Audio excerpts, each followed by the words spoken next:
প্রিয়তম, হয়তো তুমি ভাবছো, প্রভু, তুমি কি সত্যি আমার নীরব ডাক শুনছো? তুমি কি জানো কত বেদনা লুকিয়ে আছে আমার বুকে? আমি সব জানি। তোমার প্রতিটি নিঃশ্বাস, প্রতিটি অশ্রুবিন্দু আমার হৃদয়ে গিয়ে পড়ে। তুমি যখন গভীর রাতে অশ্রু জলে চোখ ভিজিয়ে বলো, প্রভু, আর কত দূর এই ক্লান্তির পথ, তখন আমি নীরবে তোমার পাশে বসে তোমার মাথায় হাত রাখি। মানুষ হয়তো তোমার অন্তরের বিশুদ্ধতা বোঝে না। তারা তোমার চেষ্টাকে তুচ্ছ মনে করে, তোমার গুণ ও সততাকে অবহেলা করে। তাদের চোখে তুমি হয়তো অমূল্য নও, কিন্তু আমার কাছে তুমি আমার অমৃত সম ভালোবাসা। আমি জানি তুমি কতবার নিজের শক্তি নিয়েও সংশয়ে পড়েছ।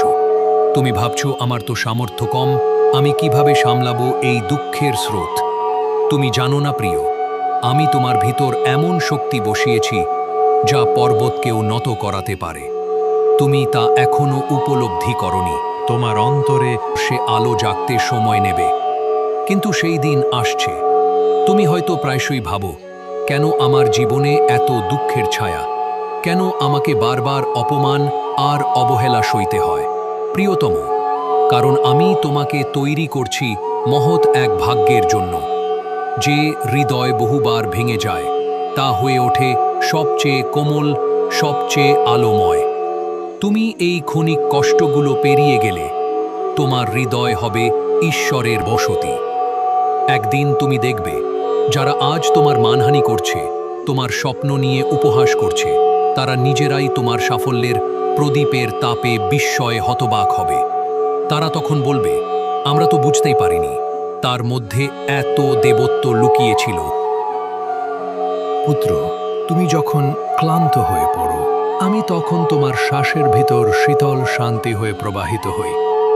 তুমি যখন হাল ছেড়ে দিতে চাও, আমি তোমার অন্তরে আলতো করে বলি, পুত্র, তুমি হেঁটে চলো, আমি তোমার পদচিহ্নের পাশে রয়েছি। তুমি যখন আকাশের তারাগুলোর দিকে তাকিয়ে চুপচাপ থাকো, তখন ভাবো, সেই নক্ষত্র লোক থেকে আমি তোমার দিকে প্রেমের আলো ছুঁড়ে দিচ্ছি। তুমি যখন মনে করো তুমি একা, তখন জেনে রেখো, আমি তোমারই সাথে হেঁটে যাচ্ছি নীরবে। প্রিয়, তোমার প্রতিটি প্রার্থনা আমি শুনি, তোমার প্রতিটি নিঃশব্দ আকুতি আমার হৃদয়কে ছুঁয়ে যায়। শুধু তুমি আমার উপর ভরসা রেখো। এই পৃথিবীর কেউ তোমার মর্যাদা বুঝুক বা না বুঝুক, আমি তো জানি তুমি কত অনন্য, কত অমূল্য। তুমি হয়তো ভাবছো, প্রভু, কবে আসবে সেই সময়